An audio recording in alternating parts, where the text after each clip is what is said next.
So very fast, I will be the maximum few questions we already discussed in the class, so I am not discussing. Just I will write the answer. Limit x approaches 0 sine x by x indeterminate form है, इसको determinant में change करना पड़ेगा. Cos x आ जाएगा. Cos x जो है जब 0 x 0 की तरफ जाता है तो कॉस एक्स 1 की तरफ जाता है. इनफैक्ट ये 1 से छोटा होता है तो वैल्यू इसकी 0 आ जाती है.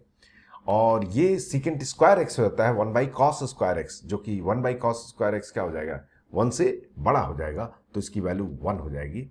और साइन इनवर्स एक्स को जब हम इसको डिटरमिनेंट फॉर्म में चेंज करेंगे तो ये कुछ यूं आएगा. और x 0 की तरफ जा रहा है तो ये लेस देन 1 है तो 1 बाई लेस देन 1 क्या हो जाएगा, ग्रेटर देन 1 हो जाएगा. तो इसका ग्रेटेस्ट नियर ये भी 1 हो जाएगा.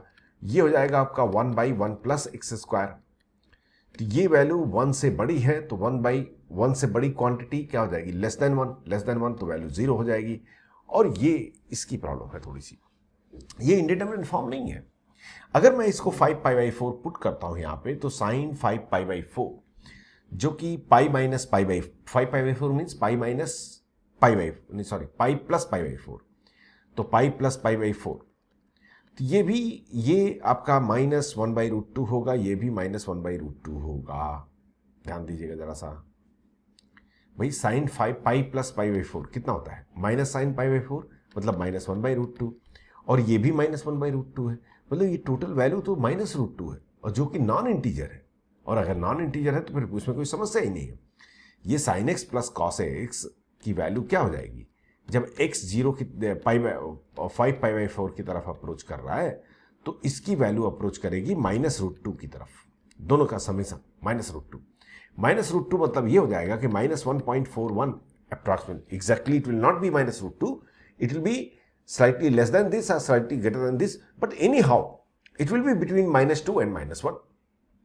This value will be between minus root 2 where minus root 2 will be between minus 2 and minus 1. यहां पे कहीं होगा, ये इधर कहीं पे, यहां पे ये माइनस रूट 2 की होता है. तो इसकी ये बोल रहा है अगर ग्रेटेस्ट नियर नहीं है तो इसकी वैल्यू या तो स्लाइटली इससे छोटी होगी या स्लाइटली इससे बड़ी होगी, बट फिर भी ये माइनस 2 और माइनस 1 के बीच में ही तो रहेगी. तो वैल्यू इसकी डायरेक्टली हम बोलेंगे माइनस 2 हो जाएगा. ठीक, अगला चीज देखिए. Now this question, limit x tending to 0, greatest near of x square by sine x into ten x. ठीक है भाई,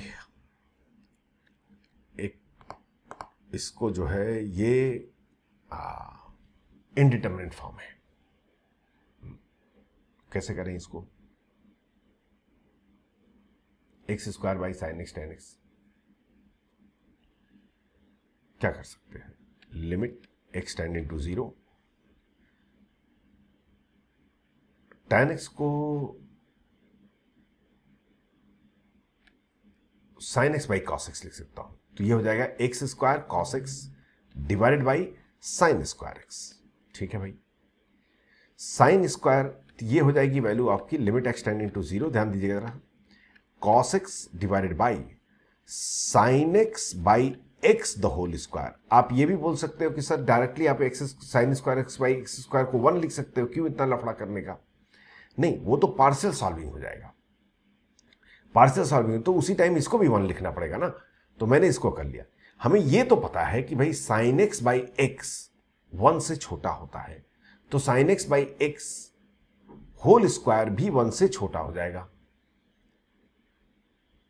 बट इसकी अप्रॉक्स वैल्यू कितनी होती है, cos x होती है कि नहीं होती है.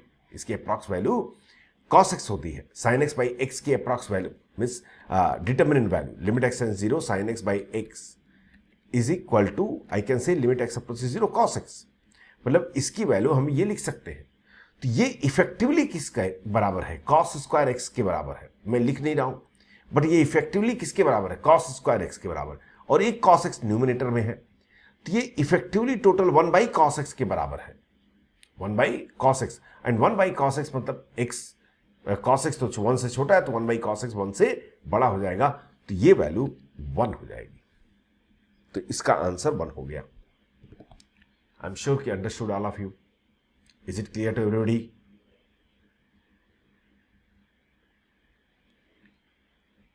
अरे, have you understand or not?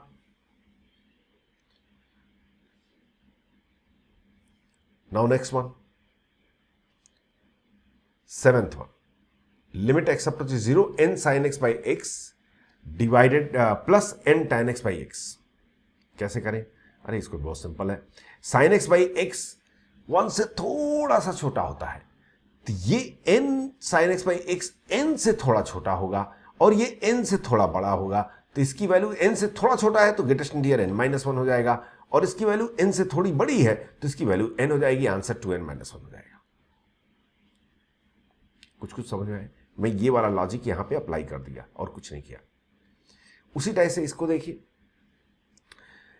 Sign x by x 1 से थोड़ी सी छोटी होती है, तो x बाई साइन एक्स 1 से थोड़ी बड़ी होगी, तो 2016 into this will be slightly bigger than 2016, तो ये इसकी ग्रेटेस्ट नियर 2016 हो जाएगा, और इसकी वैल्यू तो 1 होती ही होती है, अभी अभी हमने सॉल्व किया है, तो टोटल वैल्यू 2017 आ जाएगा। Are you getting? वो फिर वही क्वेश्चन रिपीट हो रहा है और कुछ नहीं हो रहा है। Sine inverse x by x की वैल्यू 1 होती, मतलब इसकी वैल्यू थोड़ी सी 1 से बड़ी होती है, तो ये 2016 से बड़ी होगी, तो ये भी 2016 हो जाएगा। और यहां पे tan x बाई एक्स 1 से थोड़ा सा बड़ा होता है, तो x बाई tan x 1 से थोड़ा सा छोटा होगा, तो इसकी वैल्यू 0 हो जाएगी, तो आंसर 2016 हो जाएगा। एक ही क्वेश्चन को बार बार पूछ लिया गया, मैंने सिंपली कॉपी पेस्ट कर दिया from book. tan inverse x by x, ये वैल्यू क्या होती है? tan इनवर्स x बाई 0 आया था, मतलब ये 1 से थोड़ी सी छोटी होती है, तो ये टोटल वैल्यू 2016 से थोड़ी सी छोटी होगी, तो इसकी वैल्यू हो जाएगी 2015, और ये वैल्यू तो 1 हो गई, तो वैल्यू हो जाएगा 2016। I am sure it's clear to all of you. x approaches to 0, x approaches 0, अगर हमने 0 सीधे उठा के पुट कर दिया तो क्या होगा? बहुत कुछ हो जाएगा, ये साइन 1 बाई 1 प्लस 1 हो जाएगा, बट ये ग्रेटेस्ट इंटीजर है, तो इसका मतलब x जब 0 की तरफ जाएगा तो cos x 1 से छोटा होगा, तो ये वैल्यू तो 0 हो जाएगी, और ये भी वैल्यू 0 हो जाएगी, तो फाइनल आंसर साइन 0 मतलब 0 हो जाएगा। Is this clear to everybody? और एक चीज हमेशा माइंड में रखिएगा, जब भी x इंफिनिटी की तरफ अप्रोच करता है, तो इंफिनिटी ना ही रेशनल होता है, ना ही इंटीजर होता है, ना ही नॉन इंटीजर, कुछ भी नहीं। तब ग्रेटेस्ट नियर x को हम x लिख सकते हैं। कभी भी आपको दिखाई दे कि x इंफिनिटी की तरफ अप्रोच कर रहा है और वहां पे ग्रेटेस्ट नियर x आ गया, तो बिना कुछ सोचे समझे उठा के ग्रेटेस्ट नियर हटा दीजिए। क्यों? क्योंकि इंफिनिटी पे integral property is the property of finite number, it's not a property of infinite number. तो जब x इंफिनिटी की तरफ जा रहा है, तो इसका मतलब है ग्रेटेस्ट नियर x को हम हमेशा x लिख सकते हैं। तो ये क्वेश्चन देखिए, उसी कंसेप्ट पे बेस क्वेश्चन है ये, तो इसको हम लोग लिख सकते हैं limit x tending to infinity log x कितना? log x तो log x रहेगा भाई, मैं भी क्या पागल हो गया हूं। ग्रेटेस्ट नियर x हो गया, x टेंडिंग टू इंफिनिटी, तो ये तो इंफिनिटी की तरफ अप्रोच करेगा। क्यों? क्योंकि अगर ln x का हम ग्राफ बनाएं तो ln x का ग्राफ ये होता है, तो जब x इंफिनिटी की तरफ जाता है तो ln x इंफिनिटी की तरफ जाता है, तो ये इंफिनिटी की तरफ जा रहा है, ये इंफिनिटी की तरफ जा रहा है, और ये भी इंफिनिटी की तरफ जा रहा है, तो ये इंफिनिटी बाई इंफिनिटी का फॉर्म है। तो इसका मतलब हम यहां पे एल हॉस्पिटल रूल लगा सकते हैं। तो क्या आ जाएगा? 1 by x divided by 1 limit x tending to infinity, तो वैल्यू क्या हो जाएगी? 0। तो ये answer 0। Did you understand? Now question number 13, x tends to infinity, तो पहली बात तो इसको हम लोग सराफत से क्वेश्चन को थोड़ा चेंज कर देते हैं। x टेंडिंग टू इंफिनिटी, ये n तो बाहर आ जाएगा, n ln x minus x divided by x, greatest near x x की तरफ बिहेव करेगा, ग्रेटेस्ट नियर x x की तरफ बिहेव करेगा। तो क्या करेंगे? ये लिख देंगे, और उसके बाद से अब देखते हैं इंफिनिटी पुट करके देखते हैं क्या होता है। इंफिनिटी, ओहो, ये इसको मैं लिख सकता हूं limit x tending to infinity, ध्यान दीजिएगा, n ln x by x minus 1, ऐसे लिख सकते हैं भाई। x को डिवाइड कर दिया और इसको अभी अभी सॉल्व किया, इसकी वैल्यू 0 होती है भाई, इसकी वैल्यू 0। एल हॉस्पिटल रूल लगा दो, 1/x/1 means 1/x, x tend to infinity, ये 0 हो जाएगा, 0 इंटू n 0 हो जाएगा, तो आंसर इसका -1 हो जाएगा।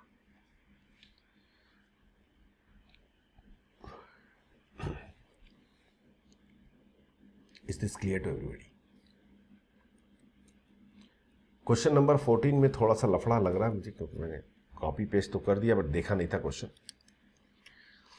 मैंने कुछ ज़्यादा ही स्मार्ट बनने की कोशिश किया क्वेश्चन बनाने में और फूल बन गए। ये तो कुछ भी नहीं है, ये तो स्टूपिड क्वेश्चन है। ज़रा याद कीजिए, आपने बाइनोमियल पढ़ा होगा, वहाँ पे NCR into x power n minus r a power r, ये क्या होता है? ये नथिंग बट ये वैल्यू, अगर इसको हमें कैलकुलेट करें, हाँ अगर ये सिग्मा हो तो इसकी वैल्यू x प्लस a हो जाता है। ओ सॉरी, यहाँ पे सिग्मा तो दिया ही नहीं है, तो x tending to infinity, x tending to infinity, इनका इंफॉर्मेशन, ये क्वेश्चन गलत है वैसे, छोड़ दीजिए। This question is totally wrong, there no sense of this question, there is a reason. Listen me carefully, हमारे पास m की इंफॉर्मेशन नहीं है, n का इंफॉर्मेशन है। बाई चांस चलिए थोड़ी देर के लिए मैंने मान लिया कि m और n नेचुरल नंबर है, अपनी तरफ से मान लिया, जबकि इंफॉर्मेशन होना चाहिए, अदरवाइज हम कर नहीं सकते। प्रॉब्लम ये है कि अगर n नेचुरल नंबर है, फाइनाइट नंबर है, तो NCX ये नॉट डिफाइन होगा। क्यों? क्योंकि x इंफिनिटी की तरफ जा रहा है। आप याद कीजिए, NCR तभी एग्जिस्ट करता है जबकि n greater than or equal to r हो। तो ये क्वेश्चन तो मैं सॉल्व ही नहीं कर सकता हूं, क्योंकि ये NCX जो है नॉट डिफाइन हो जाएगा। तो ये क्वेश्चन में कुछ मिस्टेक है। Are you able to understand what I am saying? समझ में आ रही बात आप लोग को? ये जो क्वेश्चन मैंने कॉपी पेस्ट किया था, इसमें ये गड़बड़ है।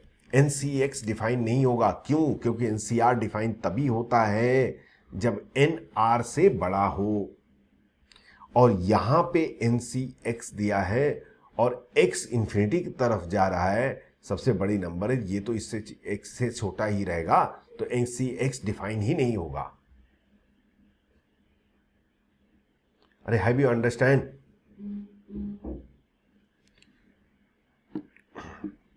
होता है क्वेश्चन में, क्या होता है ना, कभी कभी क्या जो बुक्स लिखते हैं टीचर्स, एक्साइटमेंट में अच्छे क्वेश्चन बनाने के चक्कर में एक बेसिक कंसेप्चुअल मिस्टेक्स हो जाते हैं। इट्स अ कॉमन, हमें इग्नोर करना चाहिए और बाकी अच्छे क्वेश्चन को देखना चाहिए। एक क्वेश्चन गलत हो इसका मतलब ये नहीं कि बुक खराब है।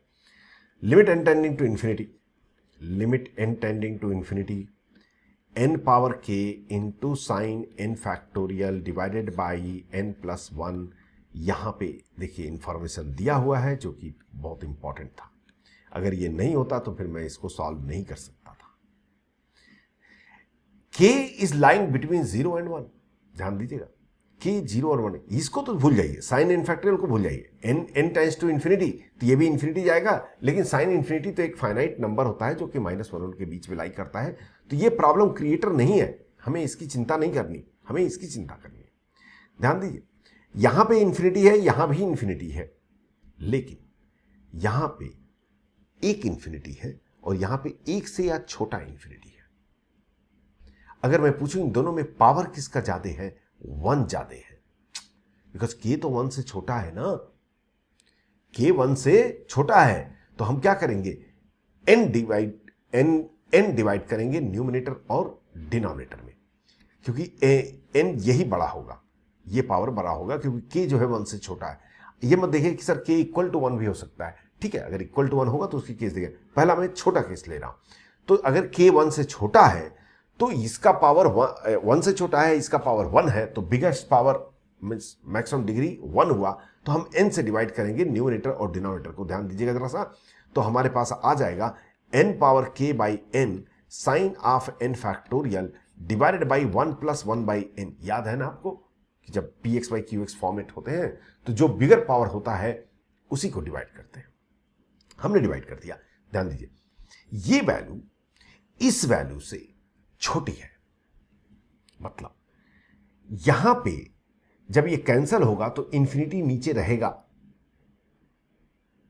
तो ये वैल्यू 0 हो जाएगी, ये भी 0 हो जाएगा, और ये कोई फाइनाइट नंबर है, 0 इंटू फाइनाइट नंबर, ये 0 हो जाएगा। All of you able to understand what I said?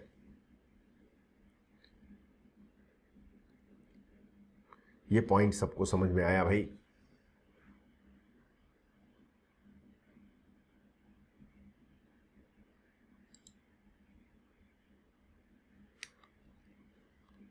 हाँ, अगर k इक्वल टू 1 हो तो फिर थोड़ी सी प्रॉब्लम होगी।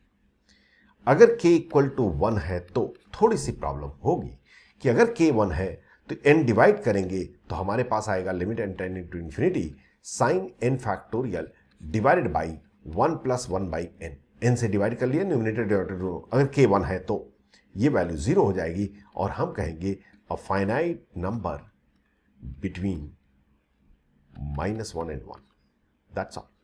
इसका आंसर एग्जैक्ट नहीं बता सकते क्योंकि साइन n फैक्टोरियल की वैल्यू हमने, हाँ, लेकिन इतना है कि एक फाइनाइट नंबर होगा जो कि -1 के बीच में लाई करेगा। Is it clear to everybody? Can I go ahead?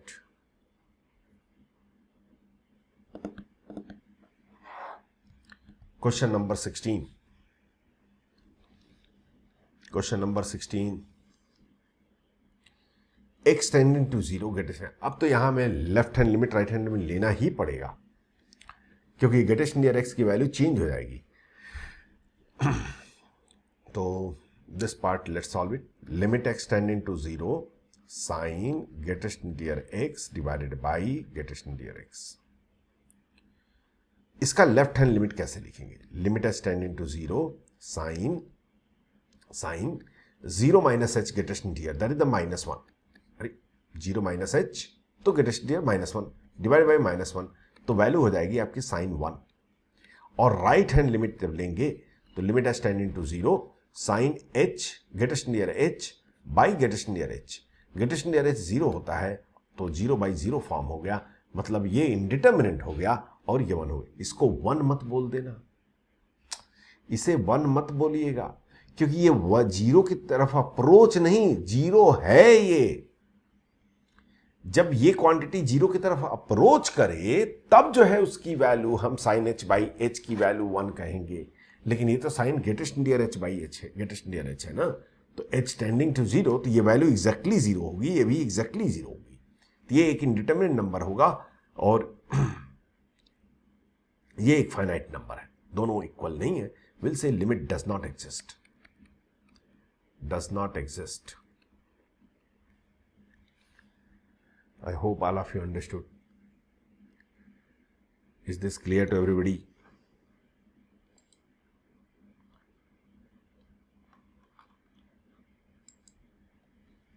Question number 17 मेरे ख्याल से हो गया है आप लोग को, किसी ने डाउट पूछा नहीं था शायद। Sine inverse sine x greatest integer x tending to pi by 2। ठीक है, साइन इनवर्स साइन एक्स अगर आप ध्यान से देखें तो साइन इनवर्स साइन एक्स का ग्राफ अगर आपने इनवर्स पढ़ा होगा क्योंकि ये फर्स्ट चैप्टर होता है, ऐसे होता है।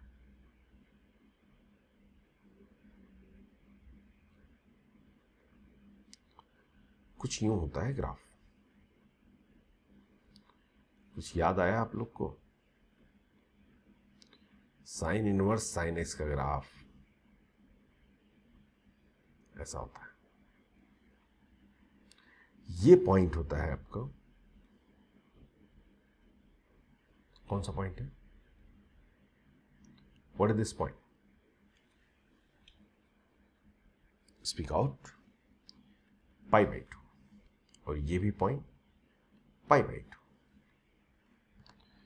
तो जब x पाई बाई 2 की तरफ अप्रोच कर रहा है तो साइन इनवर्स साइन एक्स भी तो पाई बाई 2 की तरफ अप्रोच कर रहा है, तो ये वैल्यू किधर अप्रोच करेगी? पाई बाई 2 की तरफ अप्रोच करेगी। ये टोटल वैल्यू पाई बाई 2 की तरफ अप्रोच करेगी, मतलब 1.57 अप्रॉक्सीमेटली, तो वैल्यू विल बी 1। आंसर।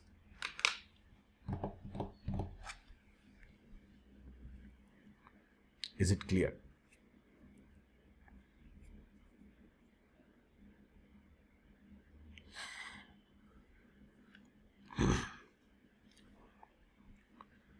चलिए,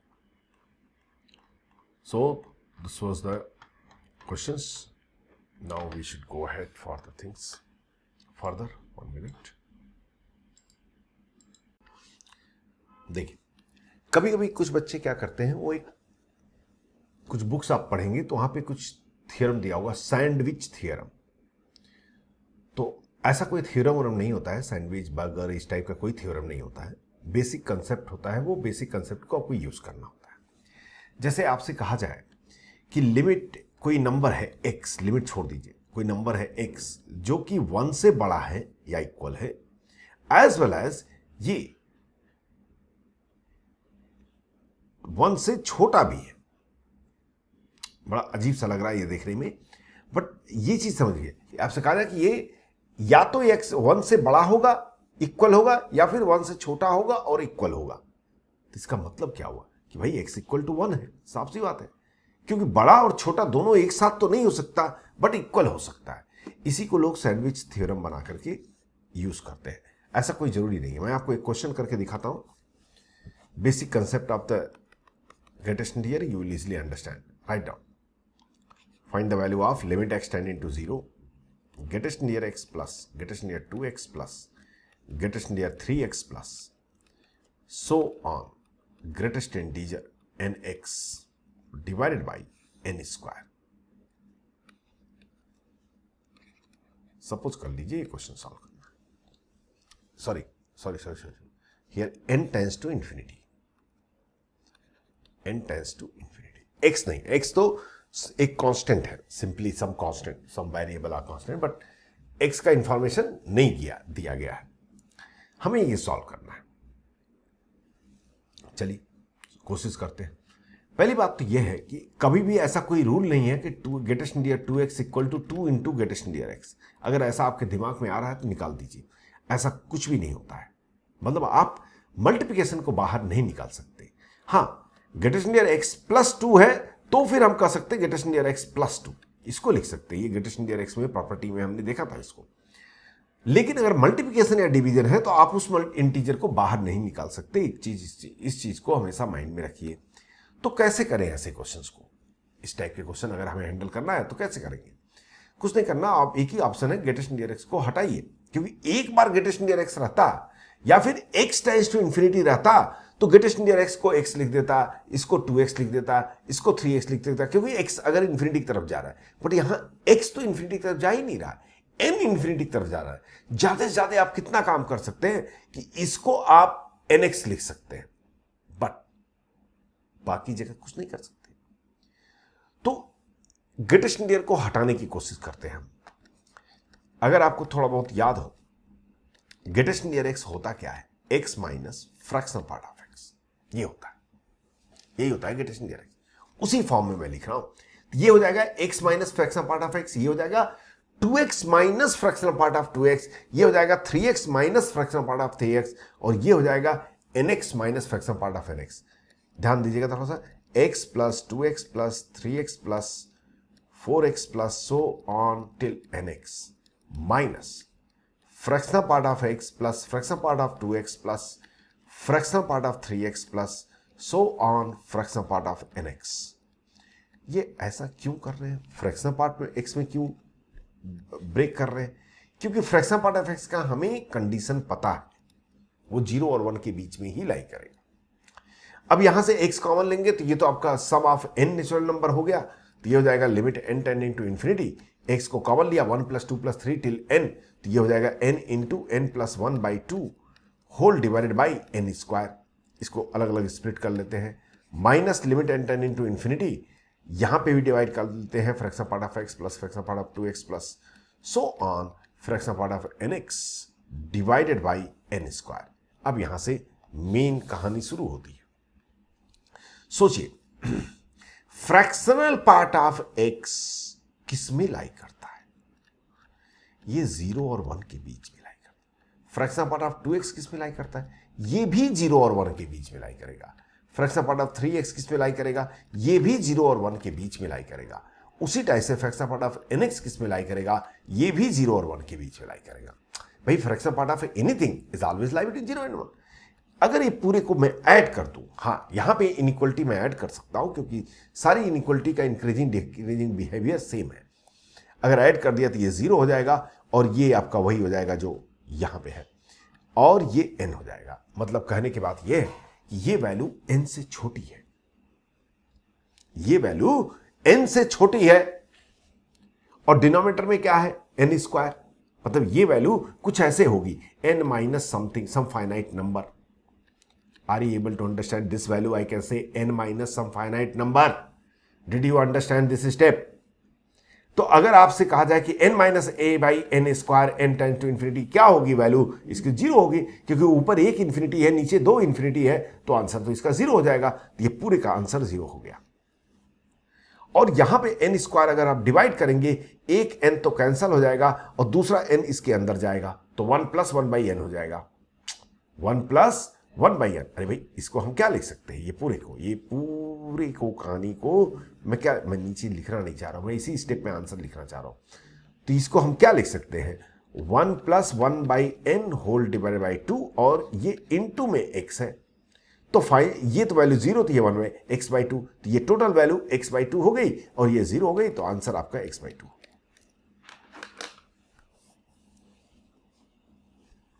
अरे have you understand?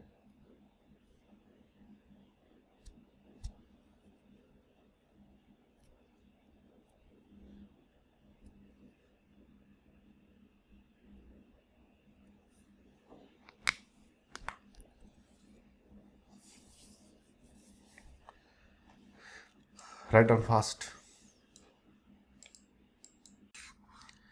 Sometimes you will find the situation, क्योंकि अभी तक जितने क्वेश्चन हमने किए हैं उसमें लिमिट फाइंड करना था, बट कभी कभी क्या होता है कि लिमिट तो दिया रहता है, बट उस फंक्शन के अंदर कुछ अननोन क्वांटिटीज होती हैं जो कि आपको फाइंड करना होता है। इसे कहते हैं रिवर्स प्रोसेस। तो उस बेस पे क्वेश्चंस पूछे जाते हैं। ये टाइप ऑफ क्वेश्चन है, कोई कंसेप्ट नहीं है, कंसेप्ट हो गया आपका। मैं एक दो टाइप आप बता रहा हूं कि जो कि जनरली टाइप पूछे जाते हैं। लेकिन वो सब शुरू करने से पहले मैं एक दूसरा क्वेश्चन आपसे पूछता हूं। Everybody try to give the answer as much.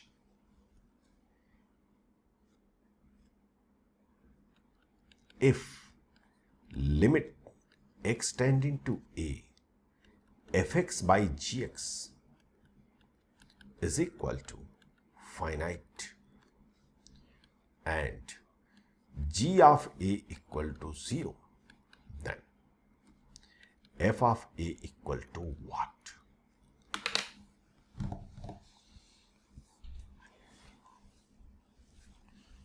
अगर ये पॉइंट आप बता सकते हैं तो मतलब ये आपको आता है। क्या होगा f ऑफ a की वैल्यू? ये इंफॉर्मेशन क्या दिया है कि limit x approaches to a fx by gx एक फाइनाइट नंबर देगा। इस लिमिट की वैल्यू एक फाइनाइट वैल्यू होगी, और एक और साथ में इंफॉर्मेशन दिया है कि g ऑफ a 0 है, तो बताइए f ऑफ a क्या होगा?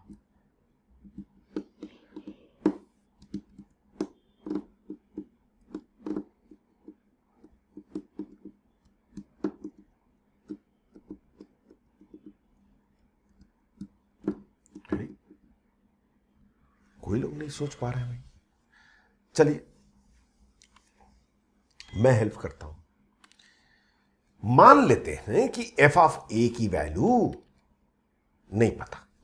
मान क्या ले, यही तो पता करना है, तो मान कैसे लेंगे? अच्छा, इसका फॉर्म पता कर सकते हैं। हाँ, फॉर्म पता कर सकते हैं। इसका फॉर्म क्या होगा? f of a by g of a। g of a तो 0 दिया, इसका ये फॉर्म है। अब सोचिए, अगर f ऑफ a 0 नहीं है तो 100% इसका आंसर इंफिनिटी होगा। भाई अगर ये 0 नहीं है f ऑफ a, तो इसके non 0 by 0 k by 0 form होगा। k बाई 0 की वैल्यू क्या होती है? इंफिनिटी होती है। k बाई 0 की वैल्यू इंफिनिटी नहीं होती। अगर फॉर्म k बाई 0 है तो आंसर तो 100% इंफिनिटी होगा। लेकिन ये बोल रहा फाइनाइट है, मतलब इसको इनफाइनाइट नहीं होना है। अगर इसे इनफाइनाइट नहीं होना है, एक ही कंडीशन है कि f of a must B 0। अरे भारत माता, अरे have you understand? All of you are very low responding people. It's the most important thing. JEE में कितनी बार क्वेश्चन आते हैं जो कि इस लॉजिक पे वर्क करता है। अगर डिनोमिनेटर 0 जा रहा है और लिमिट की वैल्यू इनफाइनाइट है तो एक ही ऑप्शन है बचाने का कि न्यूमिनेटर भी 0। मैं ये कभी नहीं कह रहा हूं कि जब भी 0/0 का फॉर्म हो तो हमेशा आंसर फाइनाइट होगा, मेरा कहने का मतलब ये नहीं है। लेकिन मेरा कहने का मतलब यह है कि अगर नॉन 0/0 है तब तो एक गारंटी है कि इसकी आंसर इंफिनिटी होगी। इसमें कोई गारंटी नहीं, इसमें इनफाइनाइट भी हो सकता है और फाइनाइट भी हो सकता है। भाई अगर ये ऑप्शन है, ये फॉर्म है, तो ये दोनों आंसर आ सकते हैं। तो इनफाइनाइट भी आंसर आ सकता है, फाइनाइट भी आंसर आ सकता है। बट अगर नॉन 0/0 है तब तो उसकी गारंटी है कि वो इनफाइनाइट आएगा। तो 100% sure f of a must be equal to 0। इसी लॉजिक को यूज करते हैं लोग और क्वेश्चन बनाते हैं। उसमें कोई बड़ी बात नहीं है, हम भी बना सकते हैं। जैसे क्वेश्चन देखिए, सिंपल सा, if limit x tending to 0 a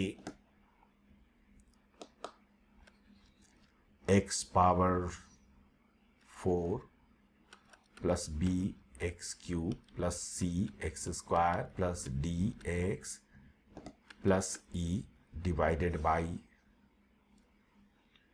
x is 5। तो हमें ए बी सी डी ई की वैल्यू बतानी है। ध्यान दीजिए, 0 अगर मैं डिनोमिनेटर में पुट किया, इसका फॉर्म क्या है? 0 बाई डिनोमिनेटर क्या है? 0। न्यूमिनेटर क्या है? e। इसका फॉर्म क्या है? e/0। अरे e/0 तो इंफिनिटी देगा, लेकिन ये बोल रहा है फाइनाइट है, तो साफ सी बात है e must be equal to 0। e must be equal to 0 तभी इसकी वैल्यू फाइनाइट होगी, अदरवाइज इसकी वैल्यू फाइनाइट तो हो ही नहीं सकती। तो पहली बात तो यह है कि e तो 0 होना चाहिए। ओरल करते हैं ऐसे क्वेश्चन को, ध्यान दीजिए, इसमें कुछ ज्यादा करना नहीं है, बट कंसेप्चुअली स्ट्रांग होना चाहिए। ई वैल्यू तो 0 होनी चाहिए। अगर ई 0 नहीं हुआ तो क्या होगा? ये वैल्यू इंफिनिटी क्रिएट कर देगा, क्योंकि अगर आप इसे x से डिवाइड करेंगे, देखिए यहाँ पे ax क्यूब आ जाएगा। थोड़ा ध्यान दीजिएगा प्लीज, अगर मैं अलग अलग डिवाइड कर रहा हूं, प्लस bx स्क्वायर आ जाएगा, प्लस cx आ जाएगा, प्लस d आ जाएगा, प्लस e/x आएगा। मैंने सिंपली डिवाइड कर दिया, कुछ नहीं किया। अब सोचिए यहां पे a की वैल्यू क्या है, मुझे उससे कोई फर्क ही नहीं पड़ता, क्योंकि ये टर्म तो हमेशा 0 हो जाएगा। b की वैल्यू क्या है, कोई फर्क नहीं पड़ता। c की वैल्यू क्या है, कोई फर्क नहीं पड़ता। मतलब a b c तो कोई भी रियल नंबर हो सकता है। हां, e की वैल्यू क्या है, फर्क पड़ता है। e की वैल्यू क्या होगी? e की वैल्यू नॉट इक्वल टू 0 होना चाहिए, सॉरी इक्वल टू 0 होना चाहिए। e must be equal to 0, otherwise problem. अब आप सोचिए, इससे तो कोई फर्क नहीं पड़ता, ये तो पूरे 0 हो गए। e की वैल्यू 0 लेनी है, तो आंसर इस लिमिट का क्या हो गया? d, क्योंकि ये वैल्यू तो सारी 0 हो गई और ये e हमने 0 मान लिया, तो ये तो गया, तो केवल आंसर d आया, और आंसर तो ऑलरेडी 5 दिया है, तो मतलब d इक्वल टू 5 हो गया। Did you understand? अरे have you understand all of you? This is not real question, ये तो बस एक ट्रेलर दिखा रहा हूं मैं, बट यहीं से सारा कंसेप्ट बनेगा। इसी क्वेश्चन को मैं चेंज कर रहा हूं, सोचिए आंसर क्या होगा। अब बताइए, अब क्या होगा आंसर? अब ये सर, ये मैं डिवाइड नहीं करूंगा, डायरेक्ट बोलना है। जो रियल नंबर है उसको बोलने की जरूरत नहीं है, जो वैल्यू होनी चाहिए वो बताइए, जल्दी बताइए। इसमें कौन कौन रियल होगा? एनी रियल नंबर, किसकी उस पर कोई फर्क नहीं पड़ेगा। Can you identify?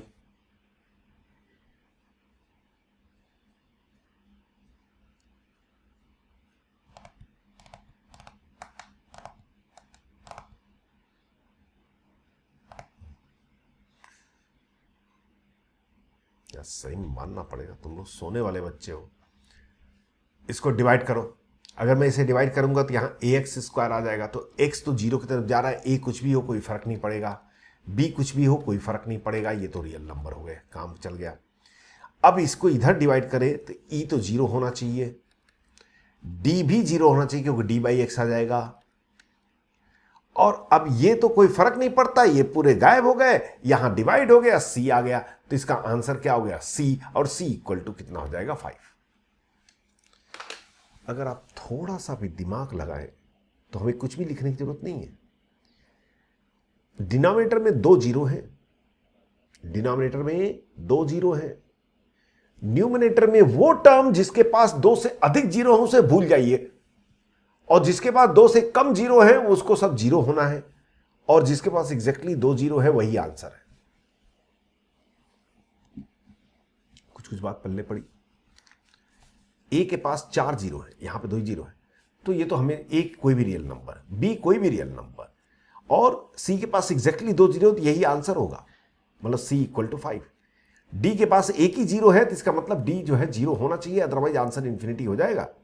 ई भी जीरो होना चाहिए, अदरवाइज आंसर इंफिनिटी हो जाएगा। उसी टाइप से अगर मैं इसको एक्स क्यूब बना देता हूं तो भी आराम से हो जाएगा। अब ए कोई भी रियल नंबर होगा, बी 5 होगा, और सी डी ई 0 हो जाएगा। और अगर मैं इसको 4 बना देता हूं तो ए 5 हो जाएगा, और बी सी डी ई सब 0 हो जाएंगे। और खुदा नखास्ता अगर इसने आपने 5 बना दिया तो ये क्वेश्चन गलत है, इसका आंसर कभी 5 हो ही नहीं सकता। इसका आंसर कभी भी 5 नहीं होगा, क्योंकि न्यूमिनेटर में 4 ही जीरो हैं, डिनोमिनेटर में 5 जीरो हैं, तो 100% इसका आंसर इंफिनिटी आएगा। इसका आंसर कोई रोक ही नहीं सकता इंफिनिटी आने से। अगर इसको 5 लिख दिया है, मतलब there is no value of a b c d e which make this answer as a 5। Is this clear to everybody? Can I go ahead?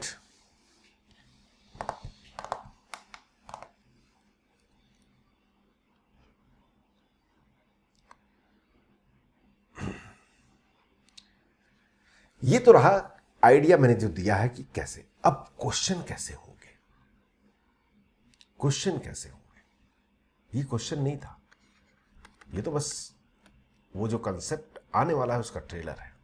जैसे सपोज कर लीजिए कि find a b and limits if limit x tending to 0 cos 4। Directly मैं थोड़ा सा typical type का question दे रहा हूँ, चुन्नू मुन्नू टाइप का क्वेश्चन नहीं दे रहा हूँ मैं, कि चुन्नू मुन्नू टाइप का ऑलरेडी मैंने करवा दिया आपको।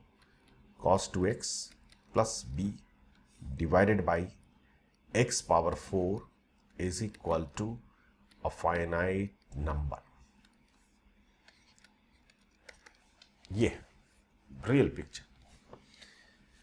क्वेश्चन पहले समझिए, मैं सॉल्व करूंगा, आपको करने जद्दोजहद करने की जरूरत नहीं। इसको जनरली मैं दो मेथड से सॉल्व करता हूं, बट अभी दूसरे मेथड अभी नहीं करेंगे।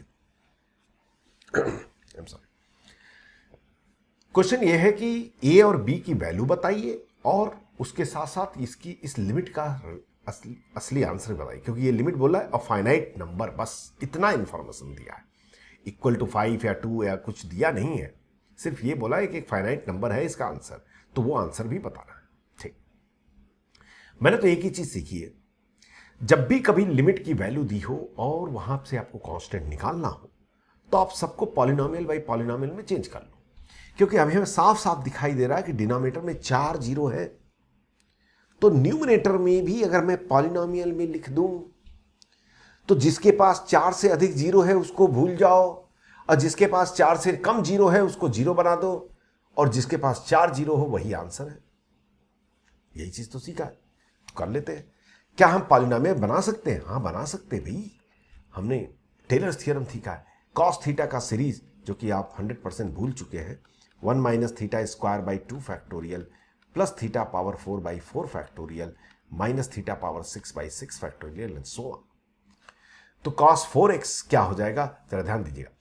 1 minus 4x square mean 16x square by 2 factorial मतलब 2 प्लस 4x पावर 4 मर गया 16 इंटू 16 हाउ मच? थोड़ी मैथमेटिक्स वीक है भाई। 16 इंटू 16 256, करेक्ट ना? कोई तो बोलेगा 16 इंटू 16 हाउ मच? 256, राइट।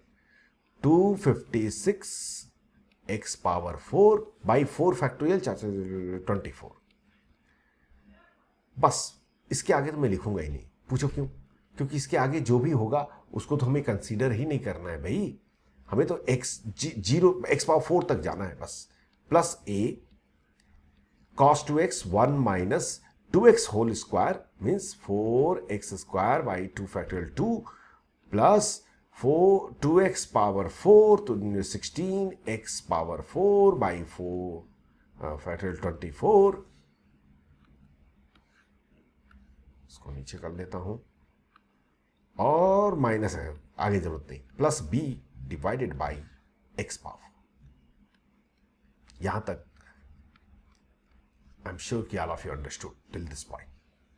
मैं क्या कर रहा हूं, मैं इसे पॉलिनोमियल फॉर्म में, अब इसको इंक्रीजिंग ऑर्डर में लिख दीजिए।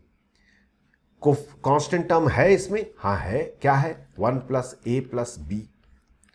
एक्स टर्म है, नो एक्स टर्म नहीं है। एक्स स्क्वायर टर्म है, हाँ है, -8x स्क्वायर मीन्स प्लस -8 और यहां पे -2ba that's all into x square. X power 4 term है, हाँ है, कितना है 256 बाई 24, कितना होता है मुझे नहीं मालूम, प्लस 16 बाई 24 मीन्स 2/3, नहीं जी हाँ 2/3, 2a by 3 that's all x power 4। और आगे भी रहेंगे, ऐसा नहीं है, ऐसा नहीं है कि आगे नहीं है, आगे हैं, बट आगे जितने भी टर्म होंगे वो सब में x पावर 6 होगा, x पावर 8 होगा, कुछ कुछ ऐसे होते रहेंगे, हमें नहीं मालूम वो क्या है, हमें जरूरत भी नहीं है, हमें तो 4 जीरो डिनोमिनेटर में है तो न्यूमिनेटर में। अब देखो इसमें एनीबडी कैन से, अगर आप इसका आंसर फाइनाइट चाह रहे हैं तो ये तो जीरो होना है, अदरवाइज आंसर इंफिनिटी हो जाएगा। मतलब हो गया कि 1 plus a plus b must be zero, और ये भी जीरो होना है, अदरवाइज आंसर इंफिनिटी हो जाएगा। मतलब -8 माइनस 2a भी जीरो होगा, और इसका आंसर ये होगा, आंसर हो जाएगा 256/24 कितना होता है यार, 16 इंटू 16 8 कर 32/3 I think 32/3, calculation mistake please excuse for that, 2a/3 ये लीजिए, हो गया। अब ये दो इक्वेशन को हम सॉल्व करेंगे, उसमें a और b की वैल्यू आ जाएगी, और वो a की वैल्यू यहां पुट कर देंगे तो आंसर आ जाएगा। All of you understood this point?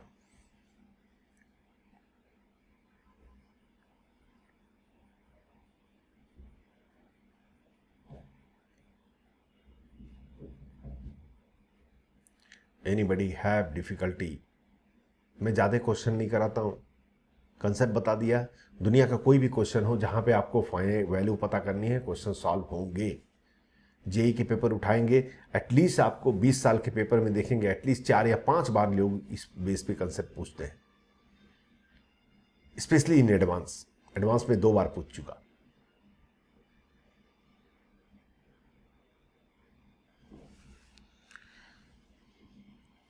चलिए, so I hope all of you wrote it. नहीं नोट किया तो स्नैपशॉट लीजिए, क्वेश्चन दे रहा हूं आपको।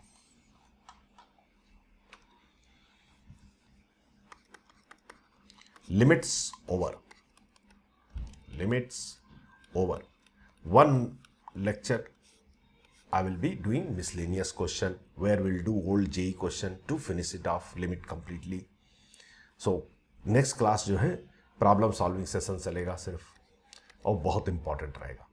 इसी क्वेश्चन को जो मैंने अभी अभी किया, कल नेक्स्ट क्लास में हम दूसरे मेथड से देखेंगे, जहां पे सीरीज के बिना अप्लाई किए हुए सेम लॉजिक से कैसे क्वेश्चन को सॉल्व कर सकते हैं। नोट कीजिए, क्वेश्चन वही है, find a b c limit x tending to 0 a x e power x minus b ln 1 plus x plus c x e power minus x divided by x square sin x is equal to 2। ये JEE का question है। अगर आप इसे देखें तो बोलेंगे कि सर यहाँ डिनोमिनेटर में कितने जीरो हैं? 3 जीरो हैं भाई साहब। क्योंकि x जब 0 की तरफ अप्रोच करता है तो sin x को मैं x से रिप्लेस कर सकता हूं। यहां पे x स्क्वायर है साथ में, बट ये एडिशन में नहीं है, तो इसलिए रिप्लेस कर सकते हैं। तो एक्चुअली ये इफेक्टिवली x क्यूब है। अप्रॉक्सीमेशन मेथड इसलिए बताया था। हाँ, लेकिन ऐसा मत कर दीजिएगा कि इसको आप जो है x रिप्लेस कर दें, ln1 प्लस x को, गड़बड़ घोटाला हो जाएगा। क्योंकि यहां पे x इसके साथ में एडिशन सब्ट्रैक्शन में है, आप रिप्लेस नहीं कर सकते। मेथड बताया, उससे सॉल्व कीजिएगा। थोड़ा सा लेंदी होगा बट मजा आएगा सॉल्व करने में। Next question, if limit x tending to 0 fx by x, इसमें कोई हिंट नहीं दूंगा मैं, आपको खुद करना है। 1 and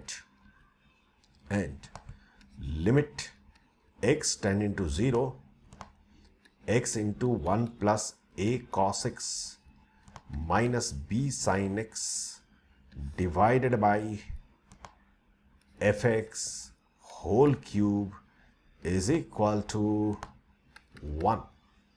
Then find AB.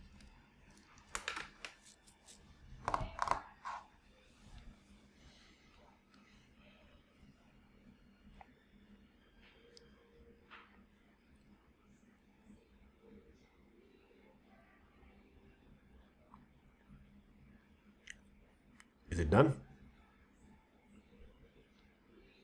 ये 2 क्वेश्चन का सॉल्यूशन मुझे चाहिए व्हाट्सएप में